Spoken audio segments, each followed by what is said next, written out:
common sense recap of the day's biggest stories. It's John Catsimatidis and Rita Cosby. Katz and Cosby on 77 WABC. And we got a little music intro here. The stars at night are big and bright. Deep in the heart of I Texas. love that song. I do, Let's too. go down to Texas, see what's going on. I love going down to Texas. And let's bring in the great Texas Congresswoman, Beth Van Duyne. You make us happy because we love to play that music, especially on a Friday, Congresswoman. I love it. It's a great way to start our weekend. Yeah. And unfortunately, it's been interesting to see what's happened in the last 24 hours. You know this better than anyone, Texas Congresswoman. Today, right as we speak, President Trump is in Austin, Texas, and he just did a big press conference with victims of migrant crime. And juxtapose that with Kamala Harris, who's going to be there talking about women's rights, and she's with Beyonce. I mean, it's like two different worlds, Congresswoman. And let's be clear. She's not talking about women's rights. Let's be clear. She's talking about abortion. Yeah. By the way, to do one better, did you see also that this comes, and I bring that up, and I say that with a little bit of tongue in cheek because you're correct. Yeah. Did you see sadly what happened in Houston? This horrible case where Texas officials, you probably saw it, it's making headlines all over the place. They busted at 9 different, it looks like, establishments, bars. They found like a secret room, these secret rooms with these horrible things that were happening to women and kids, sex trafficking, all victims of human trafficking that they believe they were brought across the border. And to your point, nothing from Kamala Harris's team about this, who self-professed to be, quote, women's rights. Well, and is she going to apologize to a woman that was murdered, Jocelyn Nungary's family? Because she was murdered by the Venezuelan gang who were allowed into our country illegally, that were caught and released into our country because of her policies. Is she going down there to Houston where this happened and apologizing to her family? Of course not.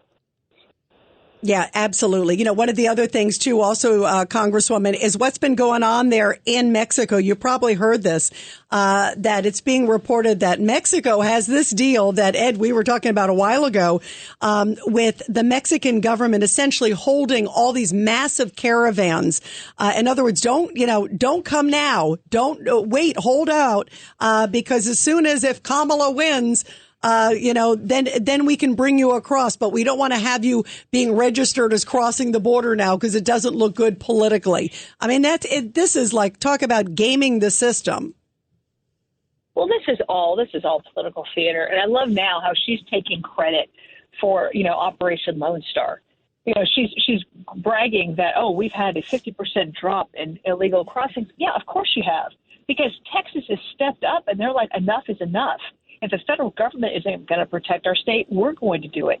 I know we already pay federal dollars into the system to be able to take care of it, but we're going to have to spend another $6.5 billion of state money to be able to protect our borders.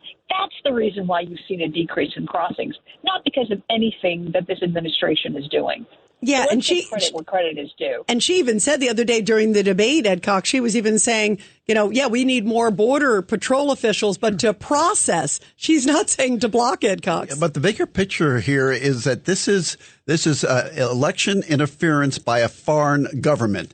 And the Secretary of State went down there in December when it was clear the big caravans were a problem and did a deal with the president of Mexico. Hold up the caravans so they don't attract the media attention that they did. And the president of Mexico did it and got something for it from Biden administration. And by the way, the other thing we also talked about on the show was the flying them in. That was the one thing that President Trump was talking about. He was on our show yesterday, Congresswoman, and he talked about how they're trying to get around it by that way too. They're going around it, so it's more, you don't see it the same way.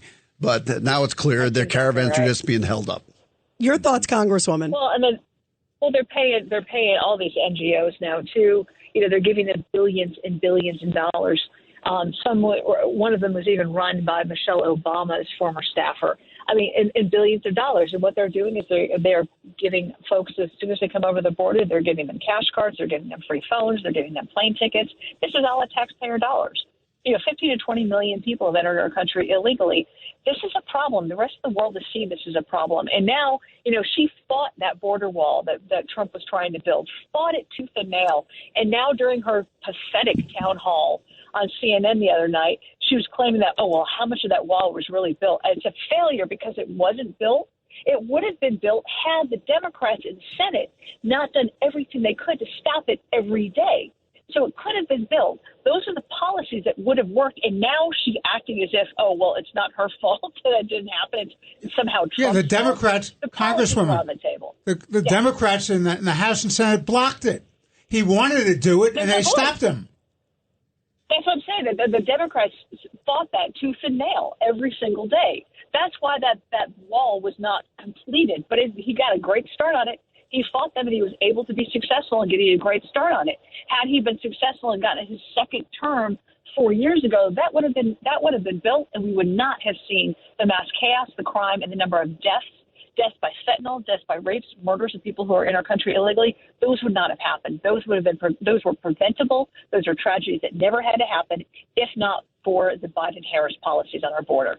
And now we've got an opportunity to be able to reverse that and put those policies back on the table. And God bless, I cannot wait until November 5th. And the country shows this administration and the Democrat Party what they think and what's important to them. And it's border security, it's national security, it's immigration, it's crime in our districts, and it's cost of living. That's another issue that we've got to talk about, that Harris is pathetic, God, has no solutions. And the only thing this woman has been able to do is talk about how bad, Orange Man is. Do you have solutions? If you do, talk about them. And my number one... Why don't you implement them?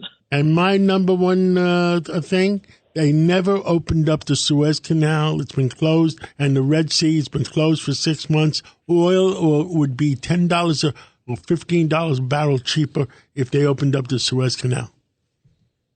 Let's face it, they demonize the industry. They demonize the entire American energy industry.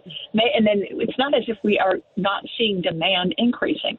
Texas is the number one consumer of energy, but it's also the number one producer. So we've seen it firsthand. And by the way, I'm in Seguin, Texas right now. I'm just leaving a rally supporting my friend and colleague, Monica De La Cruz. And I have never seen so much energy from a group in my life. We understand what's at stake in Texas. We get it.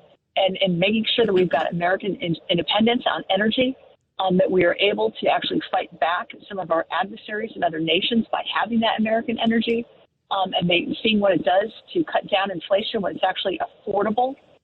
Those are the policies that are on the table right now. Republicans were able to pass out of the House our H.R. 1, which is our energy bill.